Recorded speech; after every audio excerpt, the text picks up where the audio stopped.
సమీక్షిస్తూ ఉన్నారు. YSR Congress party KK line Visakhapatnam railway జోన్లో తీసుకొచ్చేంత వరకు కూడా మా పోరాటం కొనసాగుతూనే ఉంటుంది.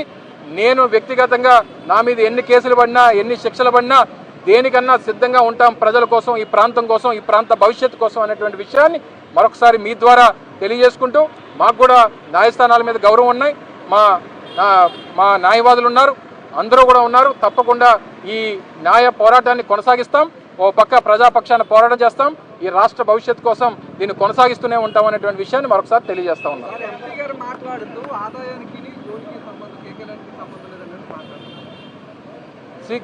అంటే ఆయనకి ఏ ఆదాయం వచ్చినా గీతం కాలేజీకి వచ్చేటట్టుగా ఆయన కనబడుతుందేమో.